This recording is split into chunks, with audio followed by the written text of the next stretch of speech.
texto anónimo. Si se difundía un texto anónimo que podía tener algo de poder, había que tener a alguien que quemar en la hoguera para tenerle la culpa para ponerle la culpa de ser el hereje.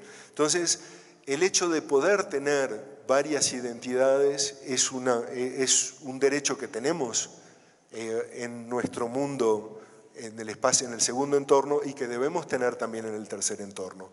Al contrario de lo que nos exigen muchos de las redes sociales, Facebook, etcétera, hoy te exigen que pongas tus verdaderos nombres y apellidos de tu identidad nacional. Eso no siempre es algo lógico. Bueno, podemos decir el derecho al anonimato. El anonimato es algo fundamental, lo vamos a ver después en cierto punto. El derecho, entonces él dice que en ese tercer entorno se están formando tecnopersonas. Entonces un derecho al tecnocuerpo, a la tecnocasa propia, saber tener una tecnoimagen, tecnovoz, tecnodatos. El derecho a la intimidad es aún más que la privacidad, de lo cual vamos a hablar. El derecho, etcétera, no los cito todos, pero por ejemplo, el derecho a la tecno o a la inmovilidad, el poder migrar libremente de dominio llevándose los datos personales. Hoy cuando uno abre una cuenta en general en los grandes proveedores de servicio, después es imposible recuperar tus propios datos y poder pasarlos a otro. Hay que recuperarlos gota a gota, uno por uno. El derecho a conocerse a sí mismo, saber cuál es tu representación. El derecho a la muerte digna, que dice, y también que tiene el derecho al olvido. El derecho al olvido es algo que ha sido regulado en Europa, pero que desgraciadamente hoy funciona más a veces como una protección de los poderosos que pueden hacer borrar sus trazas, más que una protección de todos los ciudadanos de poder tener un derecho verdadero al olvido de cosas sumamente simples. Bueno, etcétera. Entonces, toda una lista, es decir, tenemos que empezar a proyectar en ese espacio todo lo que son nuestros derechos habituales, conocidos en la polis, en el mundo de los derechos, en el mundo que conocemos y que construimos desde hace algunos siglos o milenios, de poder proyectarlos en ese nuevo territorio que emerge, que es el Internet y los mundos virtuales. Pero entonces, en todo esto, ¿cuáles son los derechos humanos más relevantes respecto a esa proyección de nuestros derechos en el mundo virtual? Son esencialmente el derecho a la libertad de expresión y de opinión, el derecho a la privacidad y el derecho a la libre asociación. Hay otros, por supuesto, que tienen que ver. Podemos citar, por ejemplo, el derecho a educación, pero el derecho a la educación se basa sobre todo, algo que no está aquí, es decir, es con sobre todo la universalidad del acceso, o el derecho de autor también tiene mucho que ver, porque el hecho de pasar a derecho de autor, que las obras pasen, las obras audiovisuales o escritas pasen a una forma digital, se plantean de otra manera los derechos de autores. Pero nos vamos a centrar un poco sobre estos diferentes derechos y ver qué es lo que pasa y en qué estamos en esto. ¿Cuáles son los terrenos de lucha que tenemos frente a los grandes actores, los GAFAM, pero también a los estados, también respecto también a las mafias, por ejemplo, a todos los poderosos de este mundo? Primero, por supuesto, es lograr el acceso universal a Internet. Pero ese finalmente es decir, todavía no todos los humanos estamos conectados a Internet y estamos lejos de eso. Pero finalmente está siendo mucho más fácil resolver la brecha digital de dar cierto acceso a Internet que resolver los derechos más básicos, como los derechos a la alimentación, los derechos a la educación o a la vivienda. Entonces, el acceso universal a Internet, evidentemente, para que estemos todos de igual a igual, es uno de los primeros terrenos de lucha que debemos tener. Bolivia lo tiene en su nueva constitución, el derecho a las telecomunicaciones y la lucha por la protección de los datos personales. Los datos personales, hoy en día, como funcionan los servicios que tenemos, son una mercancía. Eso hay en un dicho bastante clásico ya que dice, si un servicio es gratis, tienes que darte cuenta que el producto la mercancía eres tú. ¿No?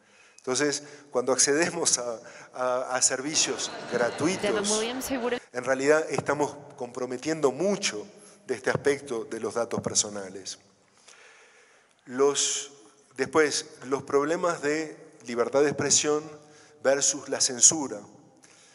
El control y el control discriminado, no sé si mencioné al principio, que cuando decía mi síndrome del impostor, que hubo una relatoría, una relatoría especial de Naciones Unidas. Es decir, el relator especial, Frank LaRue, una de las cosas que señalaba es que hoy en día muchos países, muchos estados, están haciendo restricciones digitales que van mucho más allá de lo que se permite para restringir la libertad de expresión. Por supuesto, hay algunos casos especiales en los cuales la libertad de expresión debe tener límites. El primero es el respeto del derecho de los demás, es decir, no incitar al odio, por ejemplo, o al racismo, es ante todo, porque es que eso no es un derecho, no es libertad de expresión el tener derecho de incitar al odio, porque vulnera los derechos de los demás. Y después, problemas de seguridad nacional, problemas de orden público que permiten limitar. Pero la realidad concreta de lo que ya emerge en términos de controles de muchos países que han firmado las convenciones y el Pacto de Derechos Humanos y Civiles, la Convención de Derechos Humanos, están haciendo restricciones mucho más fuertes y desmesuradas respecto al objetivo que quieren obtener. Adicionalmente se plantea también el problema de censura, simplemente no es una censura, hay censuras de bloqueo por supuesto, pero de dar de baja un sitio web, etcétera, pero también es de los medios dominantes. Las alianzas entre diferentes actores hacen que finalmente, ¿qué logra salir y llegar hoy en día al Internet? Son también las opiniones dominantes. Una cosa que me olvidé decir es que sí es importante ver que, ante todo, al nacer el Internet, ha sido un vector de gran progreso para la libertad de expresión y de opinión, de ruptura de fronteras. Si yo tengo el recuerdo, por ejemplo, de un artículo por principios de los 90 de Le Monde Diplomatique, que es un diario bastante reputado y conocido, que era bastante largo y que decía era Internet, una chance para el sur. La Internet ha logrado poner de igual a igual opiniones y expresiones emergentes de países en vías de desarrollo frente de igual a igual con la de los países dominantes. Individuos frente a periódicos, es decir, lo que antes para lograr pasar una noticia, había todo un circuito de llegar a los medios de comunicación que eran evidentemente mucho más elitistas. Entonces, pero hoy vemos, a medida que va madurando el Internet, que también son otros nuevos actores los que vienen a ejercer ese tipo de censura en Internet, además de los países. El tercer punto es los problemas respecto a la privacidad, todas las problemáticas de vigilancia que han ido surgiendo, voy a hablar un poco más de eso después, pero estamos, es decir, si bien también el Internet es un lugar de relativo anonimato, es decir, que permite a la base una expresión y de hecho también permite comportamientos que son difíciles de gestionar porque uno se siente libre de decir cualquier cosa por sentirse anónimo, eso también hay un tema de educación, pero es decir, ese relativo anonimato del Internet tal cual surgía técnicamente se está perdiendo y muchos servicios secretos, los servicios secretos poderosos de este mundo han desencadenado programas de vigilancia que asustan. Lo voy a hablar un poco más después. Evidentemente, el terreno de la educación y la investigación. Eso simplemente por la capacidad de ejercer los derechos que hablábamos antes y también porque hay una tendencia a lo que se llama el segundo acercamiento, han dicho algunos no recuerdo el nombre del autor de este artículo, comparando al acercamiento de las tierras comunales, en particular en el Imperio Británico, no quiero citar fechas, porque no los tengo en mente, pero es decir, de por qué el segundo acercamiento es todo el conocimiento que debería estar disponible, que ha sido financiado esencialmente por dinero público, hoy en día por ciertos mecanismos de las revistas, de los problemas de las revistas arbitradas académicas, se está reprivatizando. Aaron Swartz había lanzado el Guerrilla Manifiesto, el Open Access Guerrilla Manifiesto, que era justamente la voluntad de sacar ese conocimiento que hoy está cercado y privatizado y volver a ponerlo a disposición del público en general. Hoy en día, cuando uno tiene la suerte de estar en una universidad del primer mundo, y finalmente en este sentido en el primer mundo incluyo también a Uruguay, mi país, que tiene un convenio de acceso, uno siendo estudiante tiene acceso a más o menos toda la literatura científica acumulada.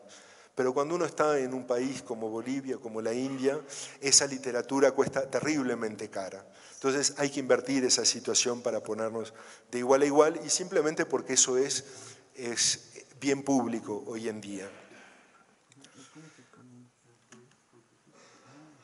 Perdón, me olvido de pasar estaba sobre esta diapositiva, pero ya se los he dicho.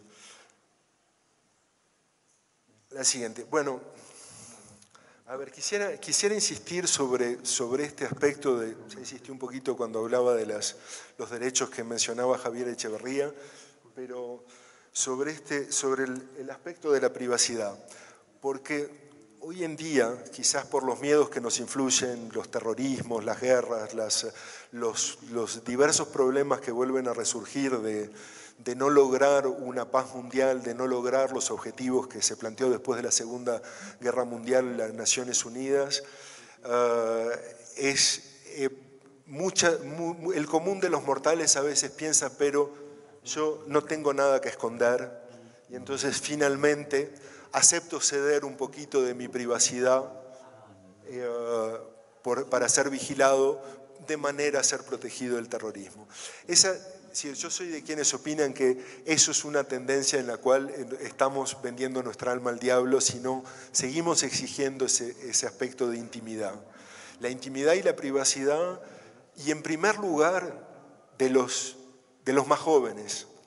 Es decir, ya están saliendo a luz problemas de niños que fueron niños que ya sea ellos mismos subieron o se subieron fotos o tuvieron, es decir, cuando uno es profesional a los 50 años, no quiere que le saquen una foto en un ámbito público o en un aspecto de una riña de niño, menos aún de una borrachera de adolescente. Entonces, tenemos derecho a esa privacidad por nada más que por esos aspectos. Y quisiera pasarles no sé si vamos a lograr, porque lo tenía incluido, un pequeño video que lo explica, a ver si esto los convence. A ver, ahí está acá. Me salió el mío. Es un video que data de 2014, creo, en el cual es una periodista que comenta la actualidad en canciones en Francia todas las semanas, o comentaba, y en esta entrevista a Jérémy Zimmermann, que es el fundador de la Quadrature du Net, que es una organización europea de lucha por los derechos digitales. A ver si se...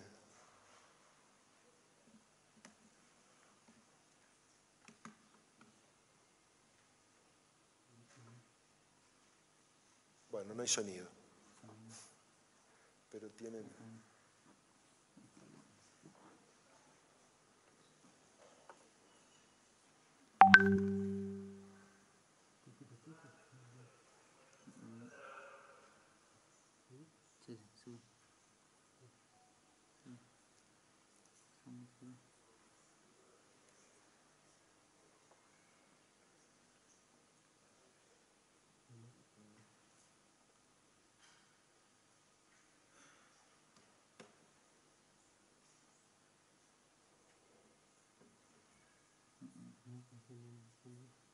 Bueno, será así. Vayan leyendo si quieren.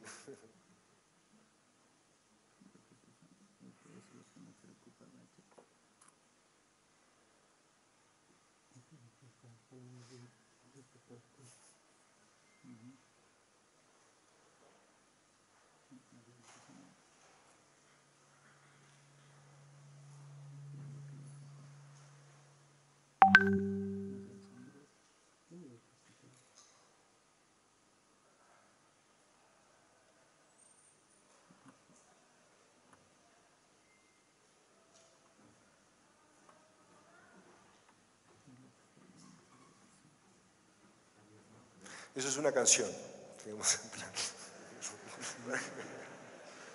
Es una canción mezclada de entrevista.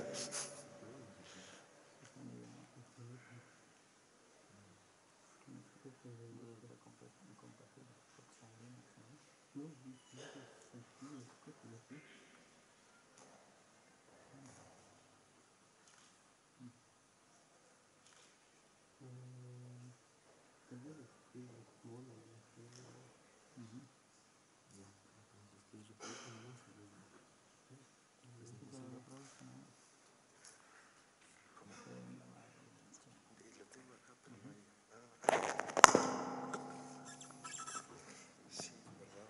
Podría ponerlo acá. ¿Sabes qué? Si se lo saco de aquí.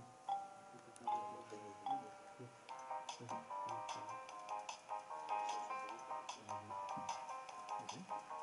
Nos carnets de santé, nos poèmes, nos dessins, nos demandes de congé, nos premiers chats coquins, nos recettes de cuisine, nos relevés bancaires, nos rencarts, notre planning et notre compte à découvert.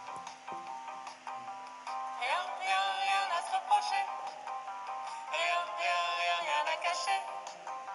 Rien, rien, rien à se reprocher.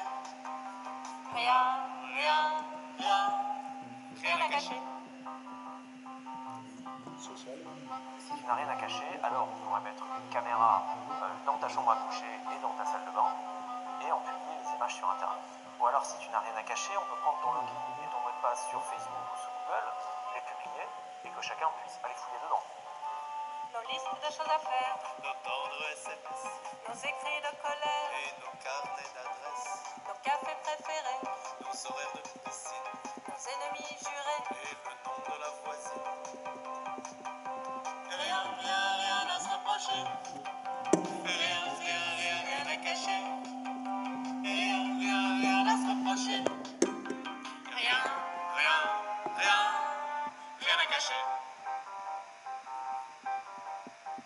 Se dire « oh, je n'ai rien à reprocher, donc je n'ai rien à cacher est un petit peu absurde dans un monde où la surveillance est généralisée et où on a vu que c'est à 3 niveaux de relation que les individus sont surveillés par la NSA. Donc si vous connaissez quelqu'un qui connaît quelqu'un qui est le frère, peut-être perdu de vue, d'un type barbu qui est soupçonné de commettre des actes de terrorisme, si vous n'avez rien à voir avec cette personne, alors c'est potentiellement tous vos emails, toute votre navigation, tous vos coups de fil, tous vos SMS qui sont espionnés par la NSA. Nos cartes d'adhérents, Nos radios, nos scanners, les photos de nos parents, nos bulletins de salaire, notre poire en chocolat, nos drogues favorites les vidéos du chat. et nos idées politiques. Rien, rien, rien à se reprocher. Rien, rien, rien, rien à cacher.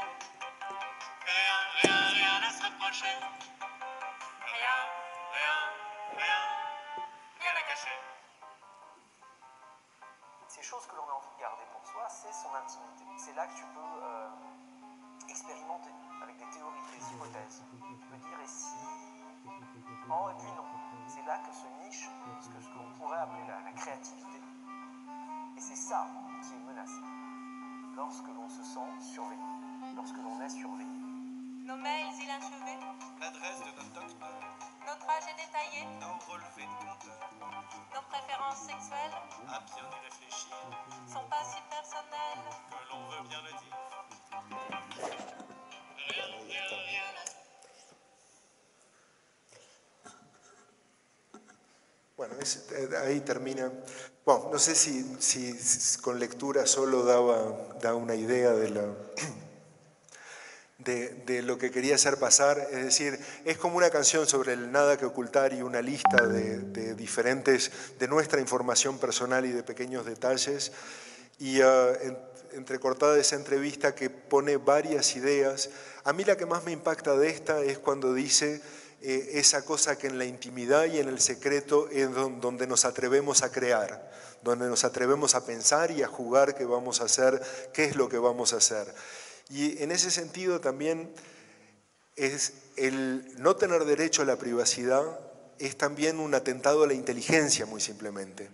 Ejercer la inteligencia, más aún hoy en día donde la inteligencia tiene que ser colectiva, tiene que ser en grupo, es hacer hipótesis y confrontar esas hipótesis. Bueno, ya está pasando todo. No vale. A ver, vamos, dejémoslo por acá. No. Ahí va, ahí estamos. Ah. Bueno. Sí, ahí surgía, salía. Bueno, era más fácil, en vez de pasarlo al lado. Bueno, no vamos a volver a pasarlo. Pero es decir, hoy razonar, ejercer la inteligencia, es hacer hipótesis. Y como decía Einstein, cualquier idea nueva va a ser una idea totalmente loca, totalmente descabellada. Porque si fuera una idea simple ya lo hubiéramos pensado. Entonces, ejercer la inteligencia en cualquier momento es hacer hipótesis, incluso las hipótesis más políticamente incorrectas. Entonces, definitivamente, si uno se siente vigilado, no las va a hacer.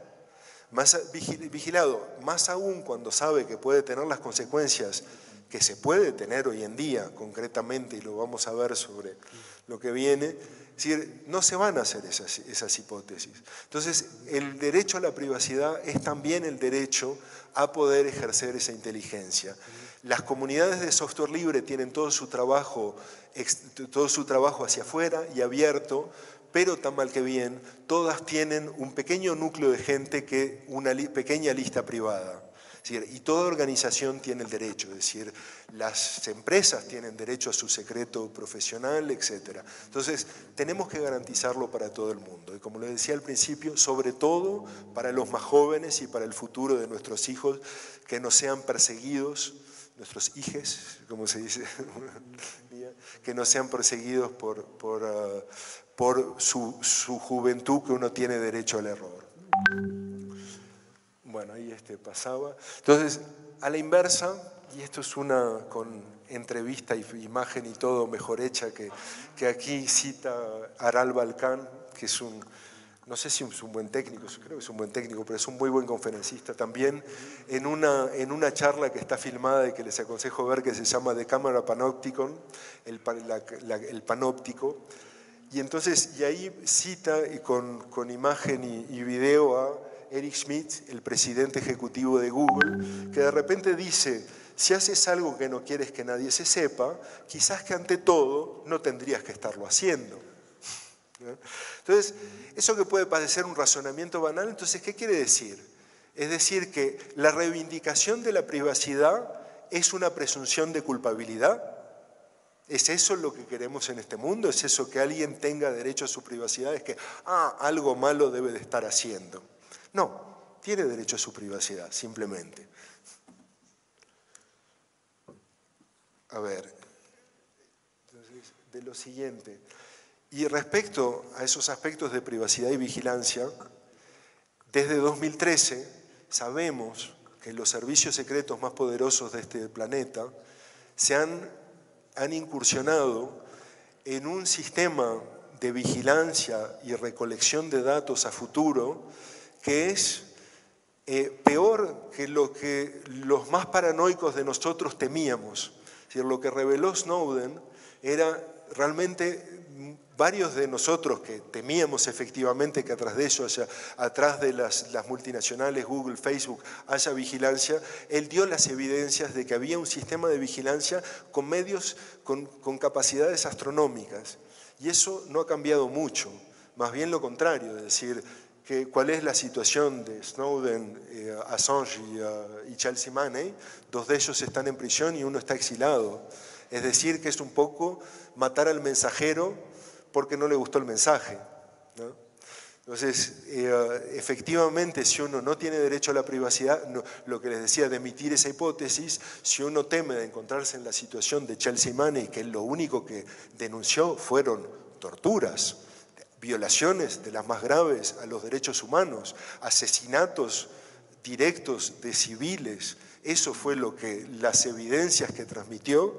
Es decir, esa gente, es decir, hoy en día un norteamericano, un estadounidense promedio dice, sí, pero lo que hicieron es ilegal. Bueno, pero hay una jerarquía de leyes. Por encima están los tratados internacionales y los derechos humanos. Entonces, después, sobre esto, igual, por dejar una pequeña nota de esperanza, esta nota de esperanza la da Snowden mismo. Y acá voy a decir, primero algo que dice Assange en la introducción de un libro, la introducción que hizo para Latinoamérica, dice, descubrimos algo. Bueno, lo descubrimos hace tiempo, después de la Segunda Guerra Mundial, cuando se estudió la teoría de la información. Dice, es nuestra única esperanza contra la dominación total. La codificación es parte del universo. Es más fácil encriptar la información que decriptarla. Vimos que podíamos usar esta extraña propiedad para diseñar las leyes de un nuevo mundo, abstraer nuestro espacio platónico de sus fundamentos básicos de satélites, cables submarinos y quienes lo controlan, fortalecer nuestro espacio detrás de un velo criptográfico. Es decir, por eso es que la criptografía y los estados son tan reacios a la criptografía, es que efectivamente desde que Shannon y Turing estudiaron la teoría de la información, sabemos que en la lucha de quien cripta, de quien esconde un mensaje y quien quiere decriptarlo, buscarlo, esconderlo, hay ventaja a quien encripta. Hay ventaja, entonces, de cierta manera, las leyes de este universo en el que vivimos, tenemos intrínsecamente las herramientas para construir nuestra privacidad. A ver, después, y más en detalle lo que dice respecto a actividades de la NSA, lo que dice Eben Moglen, que es el abogado de la Free Software Foundation, fundador del Software Freedom Law Center, profesor en Columbia, tiene una conferencia que les aconsejo ver, es difícil de seguir en inglés, pero es interesante, está el texto al lado. Y dice, las malas noticias son que la NSA hizo varios progresos. Estamos hablando de 2013. Primero, corrompieron la ciencia. En secreto afectaron fundamentalmente el diseño de estándares técnicos, debilitando la seguridad de todos en todas partes para hacer su trabajo más fácil. Segundo, incursionaron en el robo de claves a un nivel al que solo se llega si eres el ladrón mejor financiado del mundo. En cada lado en que se cocina en el hardware las claves de encriptación, fueron a meterse en la cocina. Colectaron inmensa cantidad de claves que guardan y tienen equipos sumamente formados para robarlas, ¿no? Es decir, incursionaron en lograr... Dice, pero después atrás de esto, y es lo mismo que les decía antes, dice, but the very satisfaction. Perdón, es acá que tengo... Ups, no. Ups. ¿Me pueden, la técnica, por favor? Gracias. ¿Me pueden volver a pasar a...? Bueno, se los leo. Se los voy leyendo mientras ponemos la presentación. Pero la gran satisfacción que expresa la expansión, que expresan en la expansión de recuperación de claves, es decir, el robo de claves, y la extensión con la cual irrumpieron en la infraestructura de Google, Facebook y otros lugares, en vez de romper la encriptación SSL, en la encriptación SSL entre el mundo exterior y sus actividades de negocio, tienden a confirmar el hecho más importante que el señor Snowden intentó transmitirnos usando los mismos documentos de la agencia. Prefirieron, o más bien eligieron por necesidad, robar claves en vez de romper los fundamentos de la criptografía que sostiene la economía mundial y que se diseña esencialmente en el sector cooperativo. Entonces, Desde la perspectiva de la NSA, este es el principal hecho incendiario de las revelaciones del señor Snowden. Decirle a la gente qué puedes y qué no puedes leer es lo que los espías preferirían morir antes de decir. Porque mientras nadie sabe qué puedes leer, tienes un aura de omnisciencia. Y si alguien sabe lo que no puedes leer, entonces pronto ya no puedes leer nada más. ¿Está bien? Es decir, eso es lo que decía la encripción. Los documentos, las toneladas de documentos que sacó Snowden tienden a demostrar que efectivamente esa teoría sigue válida frente a un inmenso proyecto de intentar romperlo. No lograron romper las claves de encriptación. La encriptación es todavía algo atrás sobre el cual podemos construir sistemas democráticos. El problema es que hoy en día tenemos a los vigilantes en todas nuestras computadoras, en nuestros celulares, en los servicios que usamos en la nube.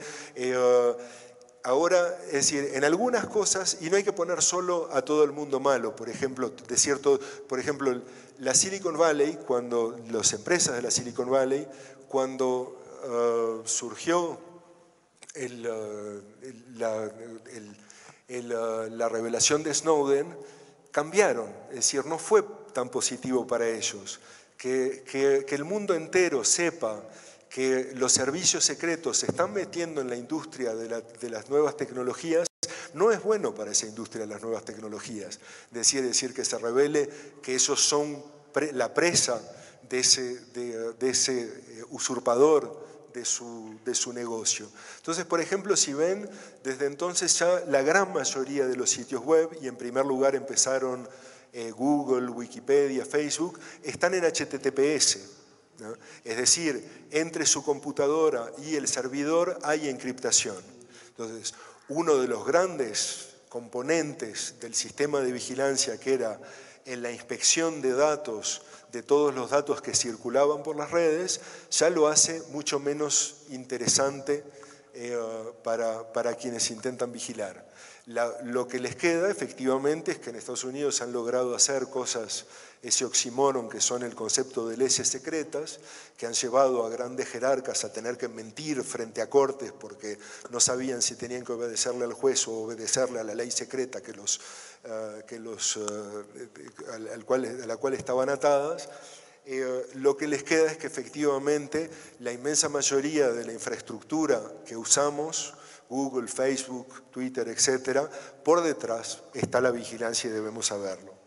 Y yo todavía sigo con la esperanza, pero no lo veo surgir cuando es que los vigilantes podrán decir tendremos sistemas en los que no puedan leer nada más. Bueno, después, para todos estos problemas de derechos digitales, tanto los aspectos de censura, de censura como de vigilancia, el software libre es un punto fundamental. Me pasé de una, sí. Richard Stallman decía muy seguido esta versión dicotómica de la adopción de software libre, que una computadora ya sea te domina cuando tiene software privativo, ya sea tú dominas a la computadora, no hay dos opciones. Quizás que las hay porque nada es del todo software libre, pero es decir, incluso un pedacito de software privativo es suficiente para tener toda la vigilancia. Veamos, por ejemplo, si vemos el caso de Apple, Apple logró resucitar por los 2000 cuando tiró a la basura su viejo sistema macOS 10 y volvió a construir, macOS 9 y construyó macOS 10 sobre la base de FreeBSD. Es decir, tomaron un software libre y sobre eso construyeron su nuevo sistema operativo. Y si ven, es decir, por los 2000 Apple estaba a punto de desaparecer, hoy en día es una de la primera empresa en capitalización del mundo. Entonces, pero no obstante, ¿qué hicieron? Es decir, con un poquito de software privativo hicieron un sistema de una comodidad extraordinaria, pero un excelente sistema de vigilancia y control. Entonces, esto es una realidad. A ver, de todas maneras, al mismo tiempo, lo intento decir con menos vehemencia que hace algunos años, porque nada más que viendo en la sala de expositores, todavía hay mucha gente que tiene Windows en sus máquinas. Recuerdo cuando en algún momento algunas discusiones con gente de la Electronic Frontier Foundation, que ellos decían, es decir, nosotros desde el movimiento de software libre decíamos, no, la única manera de tener privacidad, libertad e independencia es tener software libre. Esa versión dicotómica, ellos decían no. También tenemos que ayudar a la gente que tiene Windows y es lo que tiene, o que tiene un Android y es lo que tiene, a poder tener en eso algo de privacidad. Y también tienen razón. Si se es, no sé, una mujer huyendo de los traficantes de los traficantes en las fronteras entre México y Estados Unidos, el problema no es software libre o no software libre, es lograr comunicar algo y no estar a la merced de las mafias. Entonces, y eso hoy en día con la realidad concreta del mundo, es decir, con 99% de celulares que son Android o iOS, tenemos software privativo, aunque bueno, Android está construido también sobre software libre, pero la manera de la cual está distribuido es más aún que software privativo, es software totalmente cerrado en el que no tienes ni acceso de control a tu máquina, pero en algún momento hay que volver a este aspecto de decir, tenemos que lograr sistemas libres y lograr que se difundan de una manera u otra entre todos los usuarios de este mundo.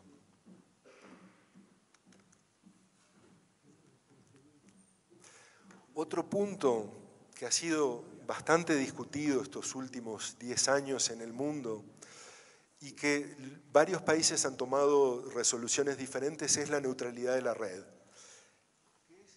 ¿Qué es la neutralidad de la red? Es el hecho de que no discrimine el tráfico por contenido remitente o destinatario.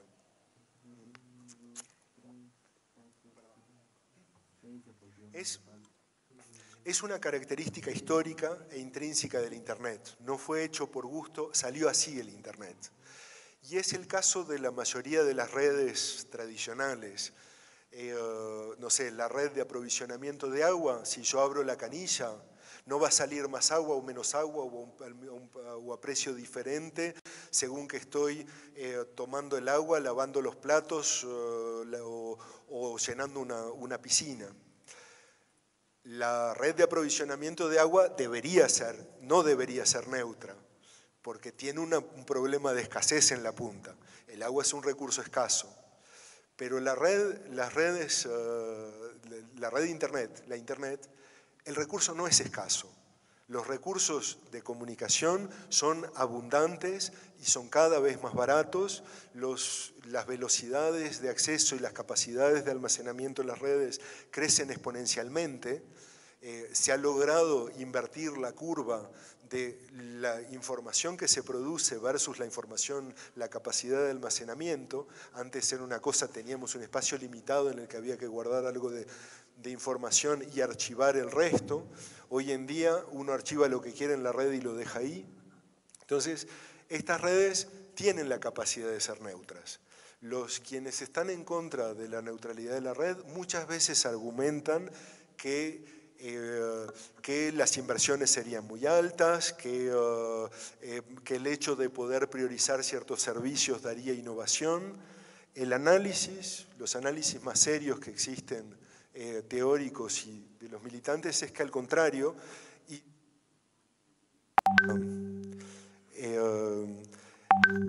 en todo el desarrollo de la Internet, su neutralidad fue un aspecto esencial para la innovación, la gran innovación que hemos tenido estos 30 últimos años, también la competencia, la libre competencia y también la preservación de los derechos fundamentales en Internet.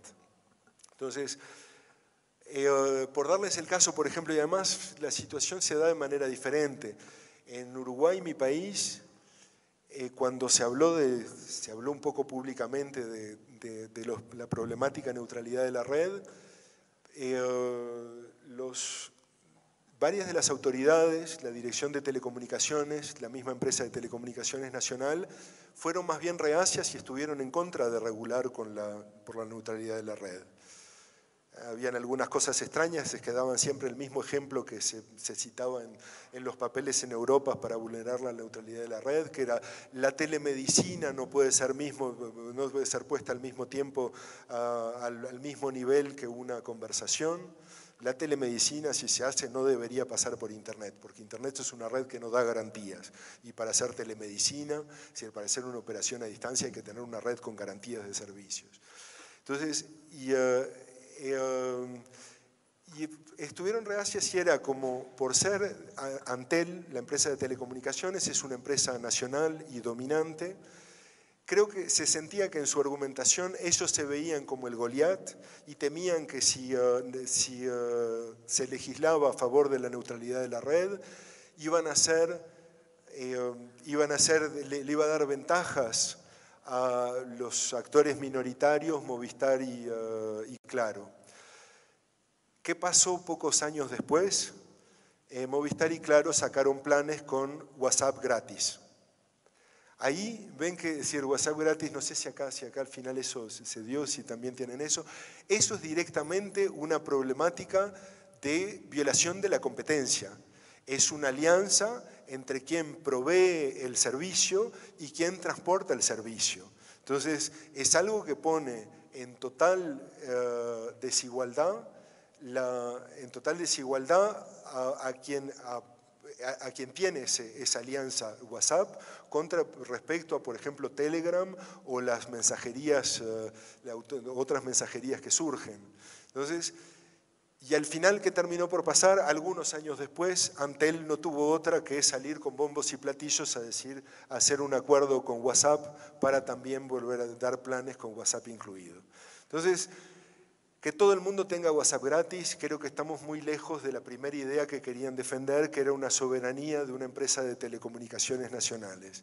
Entonces, por eso, por dar un pequeño ejemplo entonces, en torno a las problemáticas de neutralidad de la red, que hacen que no son simples de manejar. A ver, bueno, por fin, no sé cómo estamos de tiempo, creo que estoy siendo quizás un poco largo.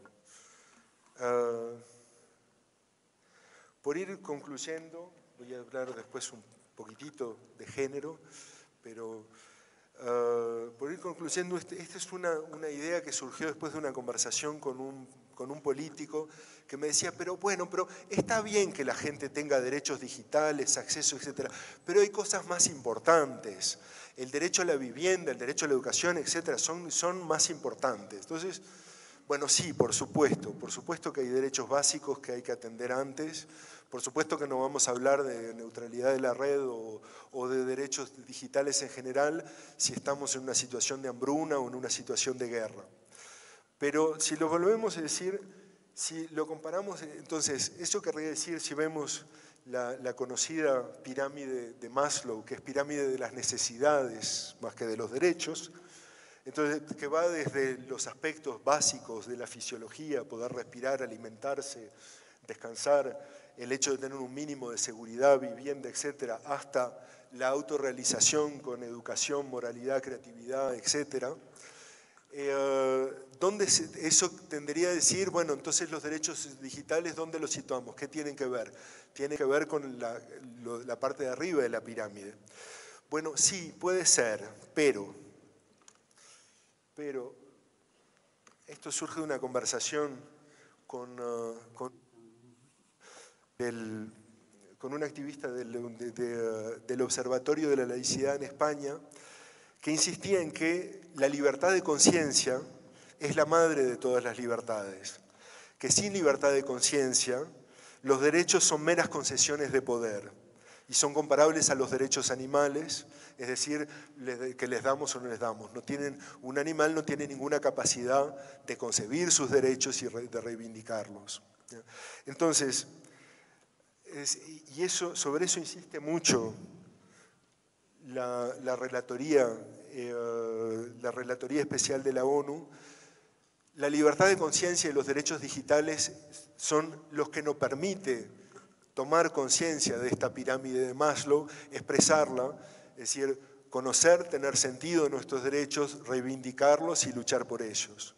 Entonces es algo que está aparte Y la Relatoría Especial de la ONU insiste mucho en que son derechos fundamentales porque empoderan para el ejercicio de otros derechos humanos. Bueno, y después por último, hoy en día no se puede hablar, y está muy bien, no se puede hablar de derechos de cualquier manera o de un aspecto de igualdad sin abordar los temas de géneros y de las minorías y de sus derechos. En un estudio de la World Wide Web Foundation, pero creo que estaba también sponsorizado por la ONU, aparece no importa mucho decir, es el porcentaje de personas urbanas pobres en una encuesta que tienen acceso a Internet. Los hombres, 59%, las mujeres, 37%. Hay una brecha digital, hay una brecha fuerte, por supuesto. Entonces, ¿cómo hacemos para luchar? Fui a mirar los datos en casa. El Uruguay ha hecho mucho esfuerzo ha hecho un plan de fibra óptica en el hogar, ha hecho el plan Ceibal, que es una computadora por niño. Sí, ha hecho muchos esfuerzos desde hace unos 20 años por avanzar en la sociedad digital. Y la GESIC, es decir, el equivalente de la GETIC en Uruguay, tiene un estudio que es su respuesta a una consulta de la ONU, en la cual ponen, si ven, es decir, la brecha digital en Uruguay está cubierta. Hoy en día, si ven, tanto en la capacidad de acceso como en los usos que tienen, los hombres y las mujeres están de igual a igual más o menos en Uruguay. Es posible cubrirla, y es posible cubrirla en función de, utilizando eso que citaba y que quizás no es tan difícil, de ir logrando un acceso universal a la Internet. Igual eso no es todo. La tasa de femicidios en Uruguay sigue siendo terriblemente alta, pese a que esto exista, ¿sí? Por decir. Pero después quería dar una última, que creo que es particularmente relevante en este... Ups, me fui, ahí va. Una última referencia de cifras, que la presencia de mujeres en las tecnologías de la información y en nuestra industria, en nuestro sector. Porque no vamos a hacer algo que dé equidad de género si solo está construido por humanos. Y la situación es un poco alarmante. Los datos no son muy recientes, son de 2005. Es el estudio de una chica que creo que después es Debian Developer y fue su maestría que recoge datos de diferentes lugares. En la industria del IT en general hay entre 20 a 35% de mujeres. ¿Por qué un gap tan grande? Es porque es difícil decir cuál es el rol vinculado al IT y según las diferentes encuestas se incluyen o no ciertas profesiones, ciertos roles en el IT, pero 20 a 35% en la industria en general. Los estudiantes de tecnología de la información, el promedio más o menos en el mundo, es de 20% de mujeres. En las comunidades, después creo que pueden haber varias referencias, porque en desarrollo de software hay aún menos mujeres, y en el software libre, en las comunidades FLOSS hay más o menos 1,5% de mujeres. Y en la comunidad Debian en ese momento, habían de 965 Debian Developer, habían 3 mujeres, es decir, 0,3%. De presencia. Y eso, a ver, creo que a una organización como a una comunidad como Debian no se le puede reprochar de ser sexista. No creo que los procesos, a ese nivel de los procesos, sin duda hay cosas que vienen de la educación, pero cuando se da espacio, las mujeres a veces están presentes. Por ejemplo, el proyecto Debian Woman, que intenta estudiar este fenómeno, en la lista hay participación de mujeres. Entonces, pero bueno, es decir, simplemente lo tiro por ahí porque esto es algo que no tiene mucha respuesta hasta hoy en día, que yo sepa, pero que tenemos que lograr cambiar para que lo que fabricamos y los servicios que damos al mundo en general, tenga mayor representación de nuestra verdadera representación humana, en la cual las mujeres son una pequeña mayoría, y también las múltiples mayorías, las múltiples minorías étnicas, religiosas, de identidades sexuales, de tipicalidades neurológicas, etcétera, etcétera. Y aquí termino. Muchas gracias.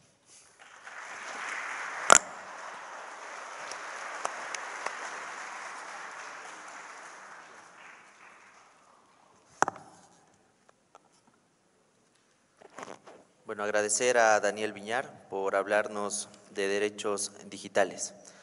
Recordar que Daniel Viñar trabaja en la Universidad de la República en Uruguay, donde coordina la red de unidades informáticas en el interior del país, que mantiene un conjunto de servicios desde una plataforma propia con software libre. También participa en diferentes comunidades y colectivos de software y culturas libres en el marco de proyectos sociales, culturales o barriales. Militó en Bolivia y en Uruguay por una legislación para la adopción de software libre en la adecuación y el sector público. Daniel es uruguayo de nacimiento y francés de exilio. Se graduó de ingeniero en la École Polytechnique y en Subtelecom en Francia. Antes de volver a Uruguay en 2010, trabajó en diferentes proyectos de cooperación internacional y de consultoría en tecnologías de la información. De 2007 a 2010 vivió en Bolivia, participando en particular en la renacionalización de Entel.